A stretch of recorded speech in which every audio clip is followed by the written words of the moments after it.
السلام علیکم دوستو، سیرت النبی کے ایپیسوڈس میں ابھی تک ہم نے پڑھا کہ کس طرح مسلمانوں پر ظلم و ستم ہو رہا تھا، جو کہ غلام تھے اور لونڈیاں تھیں، ان پر کس طرح عرب ظلم کر رہے تھے۔ تو آج ہم پڑھیں گے کہ ہجرت حبشہ یعنی حبشہ کی طرف پہلی ہجرت۔ تو چلیے چیپٹر نمبر 10 شروع کرتے ہیں۔ بہرحال اس ڈانٹ کے باوجود ابو جہل اپنی بدبختی سے رکنے والا نہ تھا، بلکہ اس کی بدبختی میں کچھ اور زیادتی ہو گئی۔ چنانچہ صحیح مسلم میں ابو ہریرہ رضی اللہ عنہ سے مروی ہے کہ ایک بار سرداران قریش سے ابو جہل نے کہا کہ محمد آپ حضرات کے روبرو اپنا چہرہ مٹی میں ٹکاتا ہے؟ جواب دیا ہاں۔ اس نے کہا لات و عزیٰ کی قسم، میں نے اس حالت میں اسے دیکھ لیا تو اس کی گردن رون دوں گا اور اس کا چہرہ مٹی پر رگڑ دوں گا۔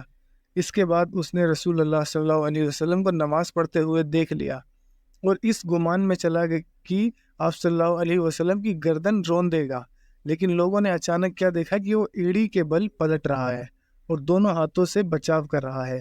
لوگوں نے کہا ابو حکم تمہیں کیا ہوا؟ اس نے کہا میرے اور اس کے بیچ آگ کی ایک کھائی ہے، ہول ناکیاں ہیں اور پر ہیں۔ رسول اللہ صلی اللہ علیہ وسلم نے فرمایا کہ اگر وہ میرے قریب آتا تو فرشتے اس کے ایک ایک بدن کے حصے کو اچک لیتے۔ صحیح مسلم کتاب صفات المنافقین و اعلامہم حدیث نمبر 38۔ یہ اس ظلم و زور کا ایک تھوڑا سا خاکہ ہے جو اللہ والے اور عقبہ کے رکھوالے ہونے کا دعویٰ رکھنے والے گھمنڈی مشرکین کے ہاتھوں رسول اللہ صلی اللہ علیہ وسلم اور مسلمانوں کو سہنا پڑ رہے تھے۔ اس خطرناک صورتحال کا تقاضا یہ تھا کہ رسول اللہ صلی اللہ علیہ وسلم ایسا احتیاطی اور سمجھداری سے ایسا راستہ بنائے کہ مسلمانوں پر جو آفت ٹوٹ پڑی ہے اس سے بچنے کی کوئی صورت نکل آئے اور ممکن حد تک اس کی سختی کم کی جا سکے۔ اس مقصد کے لیے رسول اللہ صلی اللہ علیہ وسلم نے دو حکیمانہ قدم اٹھائے جو دعوت کا کام آگے بڑھانے میں بھی فائدہ مند ثابت ہوئے۔ پہلا، ارکم بن ابیل ارکم مخزومی کے مکان کو دعوت و تربیت کے مرکز کے طور پر اختیار فرمایا۔ دوسرا، مسلمانوں کو حبشہ جانے کا حکم دیا۔ دار اکرم، یہ مکان سرکشوں کی نگاہوں اور اس کی مجلسوں سے دور صفا پہاڑ کے دامن میں الگ تھلگ پڑا تھا۔ رسول اللہ صلی اللہ علیہ وسلم نے اسے اس مقصد کے لیے پسند فرمایا کہ یہاں مسلمانوں کے ساتھ چھپے طور پر جمع ہو۔ چنانچہ آپ یہاں اطمینان سے بیٹھ کر مسلمانوں کو اللہ کی آیات سناتے، ان کو پاک کرتے اور انہیں کتاب حکمت سکھاتے، اور مسلمان بھی امن و سلامتی کے ساتھ اپنی عبادت اور اپنے دینی اعمال انجام دیتے اور اللہ کی نازل کی ہوئی وحی سیکھتے۔ جو آدمی اسلام لانا چاہتا وہ بھی یہاں آ کر خاموشی سے مسلمان ہو جاتا اور ظلم و انتقام پر اترے ہوئے گھمنڈیوں کو اس کی خبر نہ ہوتی۔ یہ بات یقینی ہے کہ اگر رسول اللہ صلی اللہ علیہ وسلم اس کے بجائے مسلمانوں کے ساتھ کھلم کھلا اکٹھا ہوتے تو مشرکین اپنی پوری طاقت و سختی کے ساتھ اس بات کی کوشش کرتے کہ آپ دلوں کی صفائی اور تعلیم کتاب سنت کا جو کام کرنا چاہتے ہیں اسے نہ ہونے دیں۔ اس کے نتیجے میں دونوں کے درمیان جھگڑا ہو سکتا تھا، بلکہ عملاً ایسا ہو بھی چکا تھا۔ چنانچہ ابن اسحاق کا بیان ہے کہ رسول اللہ صلی اللہ علیہ وسلم نے صحابہ اکرام رضی اللہ عنہم گھاٹیوں میں اکٹھا ہو کر نماز پڑھا کرتے تھے۔ ایک بار کفار قریش کے کچھ لوگوں نے دیکھ لیا تو گالی گلوچ اور لڑائی جھگڑے پر اتر آئے۔ جواباً حضرت سعد بن ابی وقاص نے ایک آدمی کو ایسی مار ماری کہ اس کا خون بہہ پڑا، اور یہ پہلا خون تھا جو اسلام میں بہایا گیا۔ معلوم ہے کہ اس طرح کا ٹکراؤ بار بار ہوتا اور زور پکڑ جاتا تو مسلمانوں کے خاتمے کی نوبت آ سکتی تھی، لہٰذا حکمت کا تقاضا یہی تھا کہ کام چھپ چھپا کر کیا جائے۔ چنانچہ عام صحابہ اکرام اپنا اسلام، اپنی عبادت، اپنی تبلیغ اور اپنے جلسے سب کچھ چھپ کر کرتے تھے۔ البتہ رسول اللہ صلی اللہ علیہ وسلم تبلیغ کا کام بھی مشرکین کے سامنے کھلم کھلا انجام دیتے تھے، اور عبادت کا کام بھی۔ کوئی چیز آپ صلی اللہ علیہ وسلم کو اس سے روک نہیں سکتی تھی۔ تاہم آپ بھی مسلمانوں کے ساتھ خود ان کی آسانی کی پیش نظر خفیہ طور پر جمع ہوتے تھے۔ ادھر ارکم بن ابیل ارکم مخزومی کا مکان صفا پہاڑ پر سرکشوں کی نگاہوں اور ان کی مجلس سے دور الگ تھلگ واقع تھا۔ اس لیے آپ صلی اللہ علیہ وسلم نے 5ویں سن نبوت میں سے اسی مکان کو اپنی دعوت کا مسلمانوں کے ساتھ اپنے جلسوں کا سینٹر بنا لیا۔ پہلی ہجرت حبشہ۔ زور و ستم کا یہ سلسلہ نبوت کے چوتھے سال کے بیچ یا آخر میں شروع ہوا، اور شروع میں معمولی تھا مگر دن بدن اور ماہ بماہ بڑھتا گیا، یہاں تک کہ نبوت کے 5ویں سال کا بیچ آتے آتے بہت آگے تک پہنچ گیا، یہاں تک کہ مسلمانوں کے لیے مکہ میں رہنا دوبھر ہو گیا، اور انہیں ان لگاتار ظلم و ستم سے نجات کی صورت سوچنے کے لیے مجبور ہو جانا پڑا۔ انہی خطرناک اور تاریخ حالات میں سورہ زمر اتری، اور اس میں ہجرت کی طرف اشارہ کیا گیا اور بتایا گیا کہ اللہ کی زمین تنگ نہیں ہے، جن لوگوں نے اس دنیا میں اچھائی کی ان کے لیے اچھائی ہے، اور اللہ کی زمین کھلی ہے، صبر کرنے والوں کو ان کا ثواب حساب دیا جائے گا۔ سورہ زمر پارہ 23 آیت 10۔ ادھر رسول اللہ صلی اللہ علیہ وسلم کو معلوم تھا کہ اسہمان نجاشی شاہ حبش ایک عادل بادشاہ ہے، وہاں کسی پر ظلم نہیں ہوتا، اس لیے آپ صلی اللہ علیہ وسلم نے مسلمانوں کو حکم دیا کہ وہ فتنوں سے اپنے دین کی حفاظت کے لیے حبشہ ہجرت کر جائیں۔ دیکھیے السنن کبریٰ للبیہقی۔ اس کے بعد ایک طے شدہ پروگرام کے مطابق رجب 5 نوی میں صحابہ اکرام رضی اللہ عنہ کے پہلے گروہ نے حبشہ کی طرف ہجرت کی۔ اس گروہ میں 12 مرد اور 4 عورتیں تھیں۔ حضرت عثمان بن عفان ان کے امیر تھے، اور ان کے ساتھ رسول اللہ صلی اللہ علیہ وسلم کی بیٹی حضرت رقیہ رضی اللہ عنہ بھی تھی۔ رسول اللہ صلی اللہ علیہ وسلم نے ان کے بارے میں فرمایا کہ حضرت ابراہیم اور حضرت لوط علیہ السلام کے بعد یہ پہلا گھرانہ ہے جس نے اللہ کی راہ میں ہجرت کی۔ یہ لوگ رات کے اندھیرے میں چپکے سے نکل کر اپنی نئی منزل کی طرف روانہ ہوئے۔ چھپ کر جانے کا مقصد یہ تھا کہ قریش کو ان کا علم نہ ہو سکے۔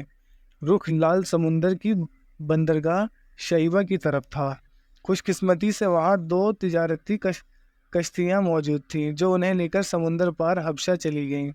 قریش کو کسی قدر بعد میں ان کی روانگی کا علم ہو سکا، تاہم انہوں نے پیچھا کیا اور کنارے تک پہنچے، لیکن صحابہ اکرام رضی اللہ عنہم آگے جا چکے تھے، اس لیے نامراد واپس آئے۔ ادھر مسلمانوں نے حبشہ پہنچ کر بڑے چین کے سانس لی۔ مسلمانوں کے ساتھ مشرکین کا سجدہ اور مجاہرین، حبشہ جانے والوں کی واپسی۔ لیکن اسی سال رمضان شریف میں یہ واقعہ پیش آیا کہ نبی صلی اللہ علیہ وسلم ایک بار حرم تشریف لے گئے۔ وہاں قریش کا بہت بڑا گروہ تھا، ان کے سردار اور بڑے بڑے لوگ جمع تھے۔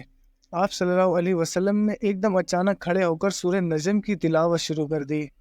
ان کفار نے اس سے پہلے عموماً قرآن سنا نہ تھا، کیونکہ ان کا ہمیشہ کا رویہ قرآن کے الفاظ میں یہ تھا، اس قرآن کو مت سنو اور اس میں خلل ڈالو، ادھم مچاؤ تاکہ تم غالب رہو۔ حامیم السجدہ پارہ 24 آیت 26۔ لیکن جب نبی صلی اللہ علیہ وسلم نے اچانک اس سورت کی تلاوت شروع کر دی اور ان کے کانوں میں ایک ناقابل بیان بہت اچھی و دلکشی اور عظمت لیے ہوئے کلام الہی کی آواز پڑی تو انہیں کچھ ہوش نہ رہا، سب کے سب چپ چاپ ہو گئے، کسی کے دل میں کوئی خیال ہی نہ آیا، یہاں تک کہ جب آپ صلی اللہ علیہ وسلم نے سورت کے آخر میں دل ہلا دینے والی آیت فرما کر اللہ کا یہ حکم سنایا کہ اللہ کے لیے سجدہ کرو اور اس کی عبادت کرو، نجم پارہ 27 آیت 62، اور اس کے ساتھ ہی سجدہ فرمایا تو کسی کو اپنے آپ پر قابو نہ رہا اور سب کے سب سجدے میں گر پڑے۔ حقیقتاً یہ ہے کہ اس موقع پر حق کی رعنائی و جلال میں گھمنڈی اور جھٹلانے والوں کی بے ایمانی کا پردہ چاک کر دیا تھا، اس لیے انہیں اپنے آپ پر قابو نہ رہ گیا تھا اور وہ بے اختیاراً سجدے میں گر پڑے۔ صحیح بخاری میں اس سجدے کا واقعہ ابن مسعود اور ابن عباس رضی اللہ عنہ سے مختصر مروی ہے۔ دیکھیے باب سجدت نجم اور باب سجود المسلمین و مشرکین۔ لیکن بعد میں جب انہیں احساس ہو گیا کہ کلام الہی کو جلال نے ان کی لگام موڑ دی اور وہ ٹھیک وہی کام کر بیٹھے جسے مٹانے کا ختم کرنے کے لیے انہوں نے ایسی ایڑی سے چوٹی تک کا زور لگا رکھا تھا، اور ان کے ساتھ ہی واقعے کے غیر موجود مشرکین نے ان پر ہر طرح سے غصہ اور برا بھلا کہنے کی بوچھاڑ شروع کی، تو ان کے ہاتھ کے طوطے اڑ گئے اور انہوں نے اپنی جان چھڑانے کے لیے رسول اللہ صلی اللہ علیہ وسلم پر یہ جھوٹا الزام لگایا کہ اور یہ جھوٹ گڑا کہ آپ صلی اللہ علیہ وسلم نے ان بتوں کا ذکر عزت و احترام سے کرتے ہوئے یہ کہا تھا کہ یہ بلند پایہ دیویاں ہیں اور ان کی شفاعت کی امید کی جاتی ہے۔ حالانکہ یہ کھلا جھوٹ تھا جو صرف اس لیے گڑھ لیا گیا تھا کہ نبی صلی اللہ علیہ وسلم کے ساتھ سجدہ کرنے کی جو غلطی ہو گئی ہے اس کے لیے ایک اچھا بہانہ پیش کیا جا سکے۔ اور ظاہر ہے کہ جو لوگ نبی صلی اللہ علیہ وسلم پر ہمیشہ جھوٹ گڑھتے ہیں اور آپ کے خلاف ہمیشہ چال بازی اور جھوٹا الزام لگاتے تھے، وہ اپنا دامن بچانے کے لیے اس طرح کا جھوٹ کیوں نہ گڑھتے۔ بہرحال مشرکین کے سجدہ کرنے کے اس واقعے کی خبر حبشہ کے مظاہرین کو بھی معلوم ہوئی، لیکن اپنی اصل صورت سے بالکل ہٹ کر، یعنی انہیں یہ معلوم ہوا کہ قریش مسلمان ہو گئے۔ چنانچہ انہوں نے ماہ شوال میں مکہ واپسی کی راہ لی، لیکن جب اتنے قریب آ گئے کہ مکہ ایک دن سے بھی کم فاصلے پر رہ گیا تو حقیقت حال معلوم ہوا۔ اس کے بعد کچھ لوگ تو سیدھے حبشہ پلٹ گئے اور کچھ لوگ چھپ چھپا کر یا قریش کے کسی آدمی کی پناہ لے کر مکہ میں داخل ہوئے۔ دوسری ہجرت حبشہ۔ اس کے بعد ان مجاہرین پر خاص کر اور مسلمانوں پر عام قریش کا ظلم و زبردستی، زور و ستم اور بڑھ گیا، اور ان کے خاندان والوں نے انہیں خوب ستایا، کیونکہ قریش کو ان کے ساتھ نجاشی کے اچھے برتاؤ کی جو خبر ملی تھی اس پر وہ بہت پریشان تھے۔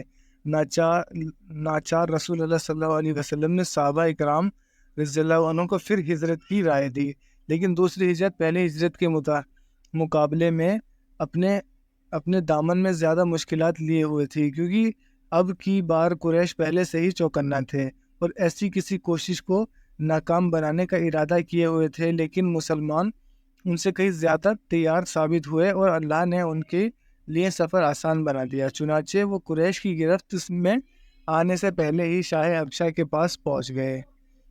اس دفعہ کل 82 سے 83 مردوں نے ہجرت کی۔ حضرت عمار کی ہجرت مختلف ہے اور 18 یا 19 عورتیں ہیں۔ علامہ منصور پوری رحمۃ اللہ علیہ نے ججمے کے ساتھ عورتوں کی تعداد 18 لکھی ہے۔ مجاہرین حبشہ کے خلاف قریش کی سازش۔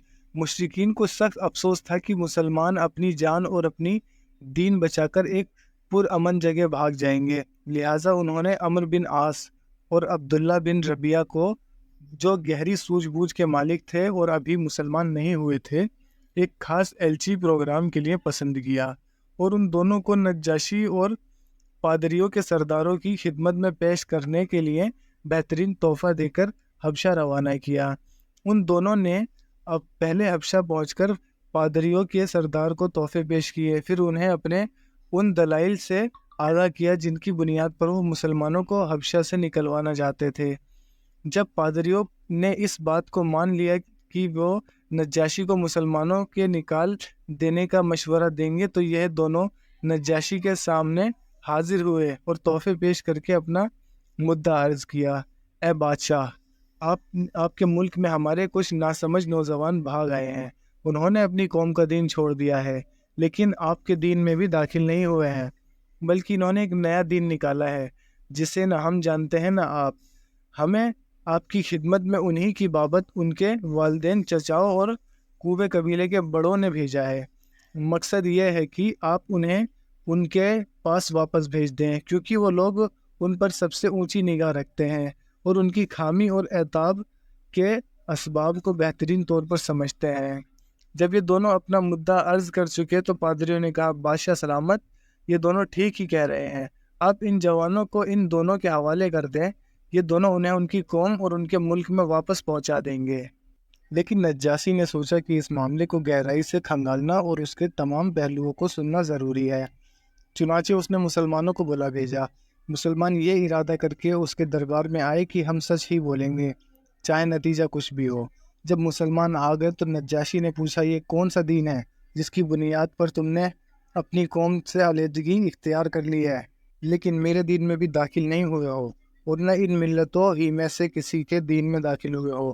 مسلمانوں نے ترجمان حضرت جعفر بن ابی طالب رضی اللہ عنہ نے کہا، اے بادشاہ، ہم ایسی قوم تھے جو جاہلیت میں پھنسے تھے، ہم بت پوجتے تھے، مردار کھاتے تھے، بدکاریاں کرتے تھے، رشتہ داروں سے تعلق توڑتے تھے، پڑوسیوں سے بدسلوکی کرتے تھے، اور ہم میں سے طاقتور کمزور کو کھا رہا تھا۔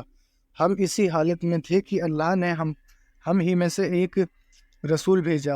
اس نے اچھے خاندان، سچائی، امانت اور پاک دامنی ہمیں پہلے سے معلوم تھی۔ اس نے ہمیں اللہ کی طرف بلایا اور سمجھایا کہ ہم صرف ایک اللہ کو مانیں اور اسی کی عبادت کریں، اور اس کے سوا جن پتھروں اور بتوں کو ہمارے باپ دادا پوجتے تھے انہیں چھوڑ دیں۔ اس نے ہمیں سچ بولنے، امانت ادا کرنے، رشتے جوڑنے، پڑوسی سے اچھا سلوک کرنے اور حرام کاری و لڑائی سے رکے رہنے کا حکم دیا، اور بے حیائی کرنے، جھوٹ بولنے، یتیم کا مال کھانے اور پاک دامن عورت کا جھوٹا الزام لگانے سے منع کیا۔ اس نے ہمیں یہ بھی حکم دیا کہ ہم صرف اللہ کی عبادت کریں، اس کے ساتھ کسی کو شریک نہ کریں۔ اس نے ہمیں نماز، روزہ اور زکوٰۃ کا حکم دیا۔ اسی طرح حضرت جعفر رضی اللہ عنہ نے اسلام کے کام گنائے، پھر کہا ہم نے اس پیغمبر کو سچا مانا، اس پر ایمان لائے اور اس کے لائے ہوئے دین خداوندی میں ان کی پیروی کی۔ چنانچہ ہم نے صرف اللہ کی عبادت کی، اس کے ساتھ کسی کو شریک نہیں کیا، اور جن باتوں کو ان پیغمبروں نے حرام بتایا انہیں حرام مانا، اور جن کو حلال بتایا انہیں حلال جانا۔ اس پر ہماری قوم ہم سے بگڑ گئی۔ اس نے ہم پر ظلم و ستم کیا اور ہمیں ہمارے دین سے پھیرنے کے لیے فتنے اور سزاؤں سے دوچار کیا، تاکہ ہم اللہ کی عبادت چھوڑ کر بت پرستی کی طرف پلٹ جائیں، اور جن گندی چیزوں کو حلال سمجھتے تھے انہیں پھر حلال سمجھنے لگے۔ جب انہوں نے ہم پر بہت قہر و ظلم کیا، زمین تنگ کر دی اور ہمارے بیچ اور ہمارے دین کے بیچ روک بن کر کھڑے ہو گئے، تو ہم نے آپ کے ملک کی راہ لی اور دوسروں پر آپ کو بڑھتری دیتے ہوئے آپ کی پناہ میں رہنا پسند کیا، اور یہ امید کی کہ اے بادشاہ آپ کے پاس ہم پر ظلم نہیں کیا جائے گا۔ نجاشی نے کہا وہ پیغمبر جو کچھ لائے ہیں اس میں سے کچھ تمہارے پاس ہے؟ حضرت جعفر رضی اللہ عنہ نے کہا ہاں۔ نجاشی نے کہا ذرا مجھے بھی پڑھ کر سناؤ۔ حضرت جعفر رضی اللہ عنہ نے سورہ مریم کی شروعاتی آیات تلاوت فرمائی۔ نجاشی اس قدر رویا کہ اس کی داڑھی تر ہو گئی۔ نجاشی کے تمام پادری بھی حضرت جعفر رضی اللہ عنہ کی تلاوت سن کر اس قدر روئے کہ ان کی کتابیں تر ہو گئی۔ پھر نجاشی نے کہا کہ یہ کلام اور وہ کلام جو عیسیٰ علیہ السلام لے کر آئے تھے دونوں ایک ہی چراغ سے نکلے ہوئے ہیں۔ اس کے بعد نجاشی نے عمرو بن عاص اور عبداللہ بن رویہ کو مخاطب کر کے کہا کہ تم دونوں چلے جاؤ، میں ان لوگوں کو تمہارے حوالے نہیں کر سکتا، اور نہ یہاں ان کے خلاف کوئی چال چلی جا سکتی ہے۔ اس نے حکم پر دونوں وہاں سے نکل گئے، لیکن پھر عمرو بن عاص نے عبداللہ بن ربیہ سے کہا اللہ کی قسم کل ان کے متعلق ایسی بات لاؤں گا کہ ان کی ہریالی کی جڑ کاٹ کر رکھ دوں گا۔ عبداللہ بن ربیہ نے کہا نہیں ایسا نہ کرنا، ان لوگوں نے اگرچہ ہمارے خلاف کہا ہے لیکن ہے بہرحال ہمارے اپنے ہی خوبے قبیلے کے لوگ۔ مگر اب عمرو بن عاص رائے پر اڑے رہے۔ اگلا دن آیا تو عمرو بن عاص نے نجاشی سے کہا اے بادشاہ، یہ لوگ عیسیٰ بن مریم کے بارے میں ایک بڑی بات کہتے ہیں۔ اس پر نجاشی نے مسلمانوں کو پھر بلا بھیجا۔ وہ پوچھنا چاہتا تھا کہ حضرت عیسیٰ علیہ السلام کے بارے میں مسلمان کیا کہتے ہیں۔ اس دفعہ مسلمانوں کو گھبراہٹ ہوئی، لیکن انہوں نے طے کیا تھا کہ سچ ہی بولیں گے، نتیجہ چاہے کچھ بھی ہو۔ چنانچہ جب مسلمان نجاشی کے دربار میں ظاہر ہوئے اور ان کے سوال کیا جو جعفر رضی اللہ عنہ نے فرمایا ہم عیسیٰ علیہ السلام کے بارے میں وہی بات کہتے ہیں جو ہمارے نبی صلی اللہ علیہ وسلم لے کر آئے ہیں، یعنی حضرت عیسیٰ علیہ السلام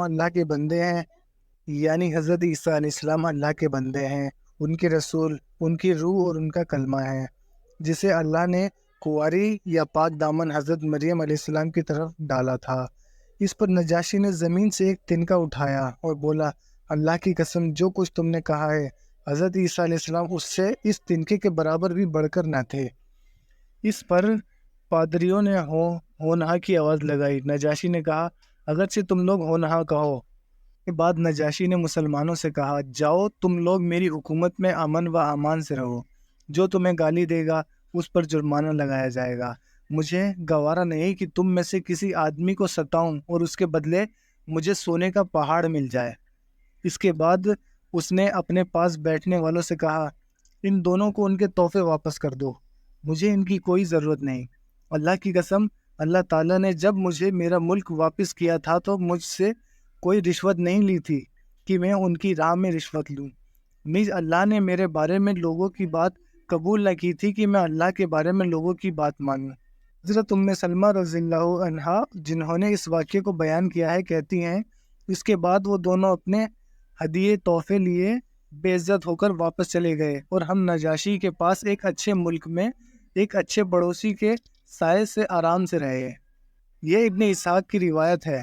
دوسری سیرت نگاہوں کا بیان ہے کہ نجاشی کے دربار میں حضرت عمرو بن عاص کی حاضری جنگ بدر کے بعد ہوئی تھی۔ کچھ لوگوں نے برابری کی یہ صورت بیان کی ہے کہ نجاشی کے دربار میں حضرت عمرو بن عاص نجاشی کے دربار میں مسلمانوں کی واپسی کے لیے 2 بار گئے تھے، لیکن جنگ بدر کے بعد کی ہجرت کے بارے میں حضرت جعفر رضی اللہ عنہ اور نجاشی کے بیچ سوال و جواب کی جو تفصیلات بیان کی جاتی ہیں وہ تقریباً وہی ہے جو ابن اسحاق کے ہجرت حبشہ کے بعد حاضری کے سلسلے میں بیان کی ہیں۔ پھر ان سوالات کے مطلب سے صاف ہوتا ہے کہ نجاشی کے پاس یہ معاملہ ابھی پہلی بار پیش ہوا تھا، اس لیے بڑائی اس بات کو حاصل ہے کہ مسلمانوں کو واپس لانے کی کوشش صرف ایک بار ہوئی تھی اور وہ ہجرت حبشہ کے بعد تھی۔ ایسا اعزا رسانی میں شدت یعنی تکلیفوں میں تیزی اور رسول اللہ صلی اللہ علیہ وسلم کے قتل کی کوشش۔ جب مشرکین اپنی چال میں کامیاب نہ ہو سکے اور مجاہرین حبشہ کو واپس لانے کی کوشش میں منہ کی کھانی پڑی اور آپ سے باہر ہو گئے تو لگتا تھا کہ غیظ و غضب سے پھٹ پڑیں گے، چنانچہ ان کی درندگی اور بڑھ گئی۔ ان کا ہاتھ رسول اللہ صلی اللہ علیہ وسلم تک بڑھ آیا اور ان کی نقل و حرکت سے یہ محسوس ہونے لگا کہ وہ آپ صلی اللہ علیہ وسلم کا خاتمہ کرنا چاہتے ہیں، تاکہ ان کے خیال میں جس فتنے نے ان کے عیش و آرام کو کانٹوں کا جنگل بنا رکھا ہے اسے جڑ سے اکھاڑ پھینکیں۔ تک مسلمانوں کا تعلق ہے تو اب مکہ میں جو مسلمان بچے کچے رہ گئے تھے وہ بہت ہی تھوڑے تھے اور پھر صاحب شرف عزت بھی تھے یا کسی بڑے آدمی کی پناہ میں تھے، اس کے ساتھ ہی وہ اپنے اسلام کو چھپائے ہوئے بھی تھے اور اپنی طاقت کے مطابق سرکشوں اور ظالموں کی نگاہوں سے دور رہتے تھے، مگر اس احتیاط اور بچاؤ کے باوجود بھی وہ ظلم و زور اور تکلیفوں سے مکمل طور پر محفوظ نہ رہ سکی۔ جہاں تک رسول اللہ صلی اللہ علیہ وسلم کا تعلق ہے تو آپ ظالموں کی نگاہوں کے سامنے نماز پڑھتے اور اللہ کی عبادت کرتے تھے اور خفیہ اور کھلم کھلا دونوں طرح اللہ کے دین کی دعوت دیتے تھے۔ اس سے آپ کو کوئی نہ روکنے والی چیز روک سکتی تھی اور نہ پھینکنے والی چیز پھیر سکتی تھی، کیونکہ یہ اللہ کی رسالت کی تبلیغ کا ایک حصہ تھا اور اس پر آپ اس وقت جمع تھے جب اللہ کا یہ حکم نازل ہوا تھا، یعنی آپ کو جو حکم دیا جاتا ہے اسے اعلان کر کے بیان کیجیے اور مشرکین سے منہ پھیر رکھیے۔ چنانچہ اس صورتحال کی بنا پر مشرکین کے لیے ممکن تھا کہ آپ سے جب چاہے چھیڑ چھاڑ کر بیٹھیں۔ بظاہر کوئی چیز نہ تھی جو ان کے اور ان کی تکلیف کے بیچ روک بن سکتی، اگر کچھ تھا تو وہ نبی صلی اللہ علیہ وسلم کا اپنا ذاتی رعب و وقار تھا، ابو طالب کا ذمہ اور احترام تھا۔ اس بات کا اندیشہ تھا کہ اگر انہوں نے کوئی غلط حرکت کی تو انجام اچھا نہ ہوگا اور سارے بنو ہاشم ان کے خلاف ڈٹ جائیں گے، مگر ان کے دلوں میں اس ساری باتوں کا مطلوبہ اثر برقرار نہ رہ گیا تھا، اور جب انہیں یہ محسوس ہو چلا کہ آپ صلی اللہ علیہ وسلم کی دعوت کے سامنے ان کی دینی چودراہٹ اور بت پرستانہ نظام ٹوٹ پھوٹ کا شکار ہوا چاہتا ہے، تب سے انہوں نے آپ کے ساتھ اونچی حرکتیں کرنی شروع کر دی تھی جو واقعات کتب حدیث و سیرت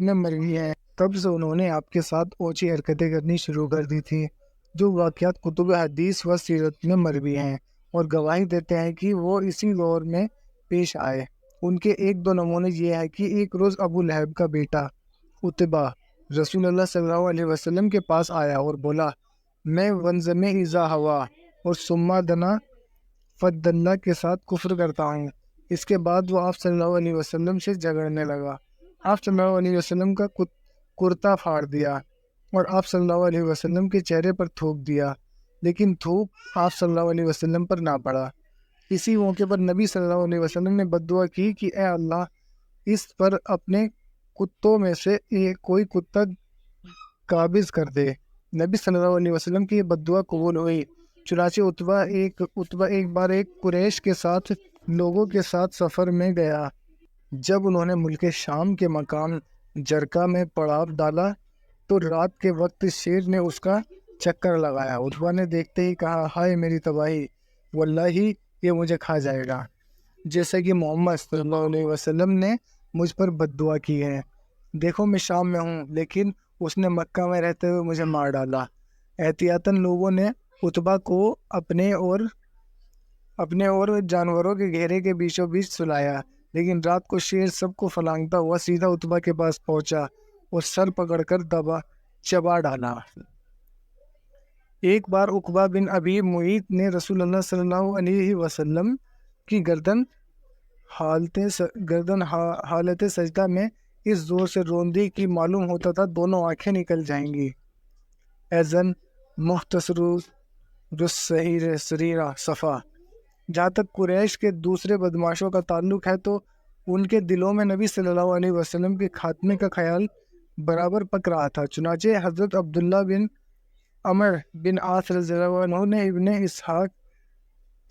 اسحاق نے ان کا یہ بیان نقل کیا کہ ایک بار مشرکین حتیم یعنی کعبہ شریف کا کھلا حصہ میں جمع تھے، میں بھی موجود تھا۔ مشرکین نے رسول اللہ صلی اللہ علیہ وسلم کا ذکر چھیڑا اور کہنے لگے، اس شخص کے معاملے میں ہم نے جیسا صبر کیا ہے اس کی مثال نہیں۔ در حقیقت ہم نے اس کے معاملے میں بہت ہی بڑی بات پر صبر کیا ہے۔ یہ بات چیت چل ہی رہی تھی کہ رسول اللہ صلی اللہ علیہ وسلم وہاں آ گئے۔ آپ صلی اللہ علیہ وسلم نے تشریف لا کر پہلے حجر اسود کو چوما، پھر طواف کرتے ہوئے مشرکین کے پاس سے گزرے۔ انہوں نے کچھ کہہ کر طعنہ دیا، جس کا اثر میں نے آپ صلی اللہ علیہ وسلم کے چہرے پر دیکھا۔ اس کے بعد دوبارہ آپ صلی اللہ علیہ وسلم کا گزر ہوا تو مشرکین نے پھر اسی طرح لعن طعن کی، میں نے ان کا بھی اثر آپ صلی اللہ علیہ وسلم کے چہرے پر دیکھا۔ اس کے بعد آپ صلی اللہ علیہ وسلم تیسری بار گزرے تو مشرکین نے پھر آپ صلی اللہ علیہ وسلم پر لعن طعن کی۔ اب کی بار آپ صلی اللہ علیہ وسلم ٹھہر گئے اور فرمایا، قریش کے لوگوں، سن رہے ہو؟ اس ذات کی قسم جس کے ہاتھ میں میری جان ہے، میں تمہارے پاس ذبح لے کر آیا ہوں۔ آپ صلی اللہ علیہ وسلم کے اس حکم نے لوگوں کو پکڑ لیا، ان پر سناٹا چھا گیا، گویا ہر آدمی کے سر پر چڑیا ہے۔ یہاں تک کہ جو آپ پر سب سے زیادہ سخت تھا وہ بھی بہتر سے بہتر لفظ جو پا سکتا تھا اس کے ذریعے آپ صلی اللہ علیہ وسلم سے رحمت چاہنے لگا، کہتا کہ ابو القاسم واپس چلے جائیے، اللہ کی قسم آپ رسول اللہ صلی اللہ علیہ وسلم کبھی بھی نادان نہ تھے۔ دوسرے دن قریش پھر اسی طرح جمع ہو کر آپ صلی اللہ علیہ وسلم کا ذکر کر رہے تھے کہ آپ صلی اللہ علیہ وسلم وہاں آ گئے۔ دیکھتے ہی سب ایک آدمی کی طرح آپ صلی اللہ علیہ وسلم پر پیل پڑے اور آپ صلی اللہ علیہ وسلم کو گھیر لیا۔ پھر میں نے ایک آدمی کو دیکھا کہ اس نے گلے کے پاس سے آپ صلی اللہ علیہ وسلم کی چادر پکڑ لی اور بند دینے لگا۔ ابو بکر رضی اللہ عنہ آپ صلی اللہ علیہ وسلم کے بچاؤ میں لگ گئے۔ وہ روتے جاتے تھے اور کہتے جاتے تھے، کیا تم لوگ ایک آدمی کو اس لیے قتل کرتے ہو کہ وہ کہتا ہے میرا رب اللہ ہے؟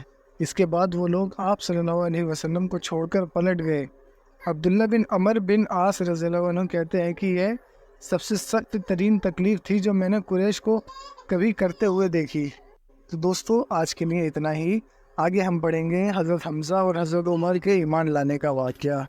دوستو اپنے دوستوں اور رشتہ داروں میں ضرور شیئر کریں، یہ ایک بہت ہی امپورٹنٹ میسیج ہے جو ہر کسی تک پہنچنا چاہیے۔